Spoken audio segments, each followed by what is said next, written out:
Mau dibakar atau dipanggang, memasak daging dengan memanggang, pengolahan dengan cara ini dipercaya lebih sehat.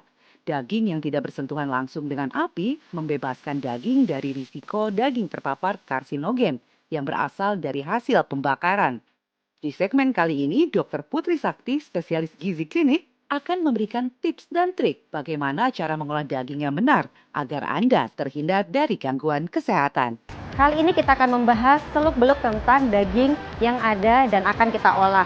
Sebenarnya bagaimana sih tips mengolah daging yang sehat dan tips memilih daging yang tepat untuk kita konsumsi? Yang pertama, kita untuk memilih daging, tentunya kita melihat dari daging tersebut. Kita cium aromanya sebaiknya tidak anyir. Ya, kemudian yang kedua, pemirsa sebaiknya memperhatikan warnanya yaitu merah segar. Jadi semakin warnanya pucat, maka perlu kita pertanyakan apakah daging tersebut segar atau tidak. Selanjutnya, kita juga melihat dari segi kekenyalannya. Sebaiknya kalau memang segar, daging itu akan kenyal dan kembali lagi teksturnya setelah kita tekan. Dan kalau kita ingin kesehatan yang lebih baik lagi, pilih daerah daging yang lean, yaitu yang kurang daerah garis-garis putihnya yang menunjukkan tingginya kadar lemak dalam daging tersebut. Ketika kita mengolah daging dengan cara digoreng, maka beberapa hal ternyata dapat mengganggu kesehatan kita. Tingginya kadar lemak di dalam daging ternyata ditambahkan dari minyak yang dibuat untuk menggoreng, sehingga kadarnya sangat tinggi, sehingga meningkatkan kalori kita. Selain itu, menggoreng ternyata juga dapat menurunkan kadar vitamin dan mineral di dalamnya, sehingga tentunya tidak baik untuk kesehatan kita. Nah, pilihan lain yang lebih bisa kita pakai untuk mengolah daging adalah dipanggang atau dibakar. Tetapi ada beberapa hal yang perlu kita perhatikan lagi agar pengolahannya tersebut tetap bisa baik untuk kesehatan. Nah, kali ini kalau kita mau ngebahas tentang gimana sih pengolahan yang paling benar untuk pemanggangannya, kita bisa tanya langsung nih sama Chef Lintang. Chef Lintang, boleh dijelasin nggak nih sama pemirsa di rumah, sebenarnya gimana sih cara pemanggangan, proses yang paling tepat dan paling bagus untuk kesehatan pemirsa di rumah nih? Jadi proses pemanggangan yang paling bagus dan paling sehat itu adalah kita menggunakan grill yang memang sudah standar ya. Artinya yang bersih, ya higienis gitu ya. Kita nggak bisa yang sembarangan, yang mungkin karatan atau bagaimana gitu ya. Jadi kita pilih yang berbahan dasar stainless di sini. Dan untuk mendapatkan hasil yang terbaik itu ada tingkat kematangannya. Jadi tergantung dari keinginan pemirsa, seperti itu. Nah, kalau ngomongin tentang tingkat kematangan, kita perlu tanya lagi nih sama Chef Lintang. Sebenarnya gimana sih Chef cara mengatur tingkat kematangan biar lebih sehat nih? Jadi pemirsa di rumah bisa tahu. Oke, baik. Jadi yang paling baik itu medium, medium well, juga well done. Tapi baiknya kita hindari tingkat kematangan well done, karena tingkat kematangan well done itu tingkat tendernessnya sudah menurun, dry, kering, jadi kualitasnya sudah kurang bagus. Jadi yang paling baik adalah yang medium dan medium well. Sayangnya banyak orang salah kaprah, medium dan medium well itu dibilang mentah dan masih belum matang. Tapi faktanya medium dan medium well itu udah di atas 140 Fahrenheit, di mana semua bakteri dan kuman itu udah mati. Jadi bisa dibilang itu sudah matang, seperti itu. Nah, kalau ngomongin tadi dibahas oleh Chef Lintang tentang tingkat kematangannya memang benar. Kalau well done itu bukan berarti yang paling baik, karena semakin terkena paparan panas yang terlalu tinggi ya Chef, maka proteinnya juga sudah terganggu, kadar lemaknya juga terganggu, kemudian vitamin dan mineralnya juga terganggu. Nah, yuk sekarang kita mulai perhatiin gimana Chef Lintang mengolah daging menjadi steak yang lebih tepat dan sehat lagi ya. Pertama kita seasoning dengan salt pepper yang udah kita siapkan, gitu.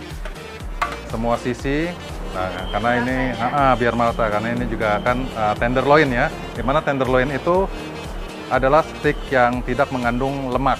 Jadi sudah tidak ada lemaknya, beda dengan sirloin ataupun ribeye gitu. Ya, dengan temperatur dan api yang cukup, lalu bisa kita grill langsung di sini. Seperti itu. Kalau untuk suhunya biasanya rentang berapa tuh Chef? Kalau untuk grillnya itu sekitar 180 sampai 240 Celcius gitu kan.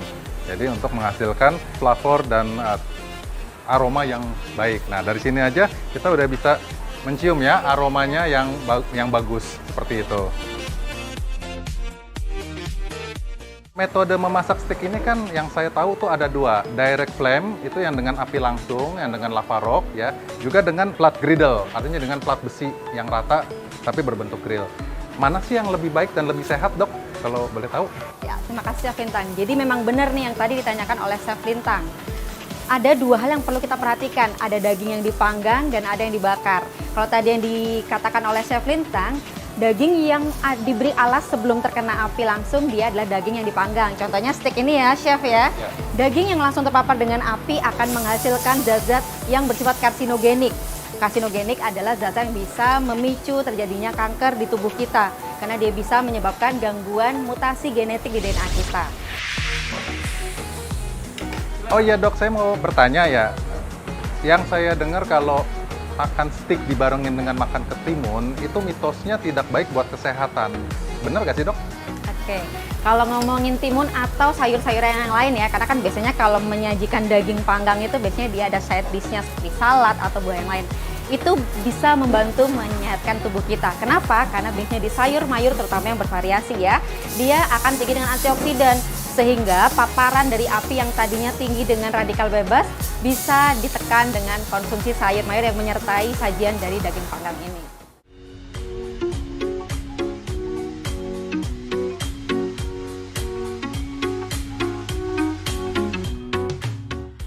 Nah, makanan steak aku sudah datang nih.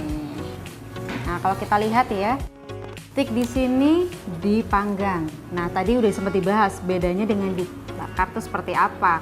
Kalau yang dipanggang kita bisa lihat karena tidak langsung terpapar dengan panasnya api, jadi lebih meminimalisir terjadinya tumpukan-tumpukan kehitaman. Nah, tumpukan kehitaman ini biasanya muncul dari tetesan lemak dan juga jus dari daging yang kemudian terkena dari pembakaran, sehingga pH itu ternyata buruk untuk kesehatan kita, yaitu bisa menyebabkan salah satunya kanker. Nah, kalau kita mau mengonsumsi daging steak, sebaiknya kita perhatikan tingkat kematangannya ya. Seperti daging ini kita bisa lihat kalau daging steak ini sudah matang, sudah tidak ada darahnya, dan jangan khawatir kalau memang kelihatan warna merah muda seperti ini menunjukkan adanya warna jus dari daging ini.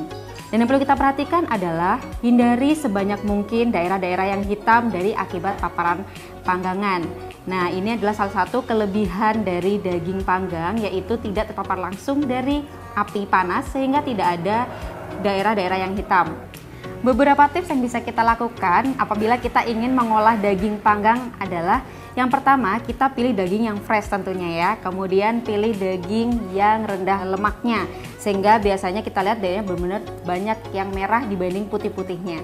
Selain itu, sebelum dilakukan pengolahan, utamakan untuk diberikan lumuran sajian marinasi sebelumnya, yaitu sekitar 30 menit sampai 1 jam sebelum makanan tersebut diolah. Tujuannya adalah selain bisa mengimbangi antioksidan pada makanan tersebut, kita juga bisa mengurangi paparan secara langsung dari api terhadap daging tersebut. Kita juga harus menjaga kebersihan dari alat panggangnya, karena biasanya dalam alat panggang juga banyak bekas-bekas kehitaman, kerak-kerak kehitaman yang tinggi dengan kandungan karsinogenik. Sehingga apabila kita ingin mengonsumsi daging panggang dengan lebih sehat, tentunya hal-hal tadi perlu diperhatikan secara menyeluruh, sehingga selain kita dapat memenuhi kebutuhan kita juga bisa terhindar dari berbagai penyakit yang menyertainya. Nah, apabila kita mengonsumsi daging merah, kita juga perlu mengingat porsi yang perlu kita konsumsi, jangan sampai terlalu berlebihan. Kenapa? Karena segala sesuatu yang berlebihan juga tidak baik untuk kesehatan kita. Apalagi jika daging tersebut paparan terhadap panggangannya terlalu lama.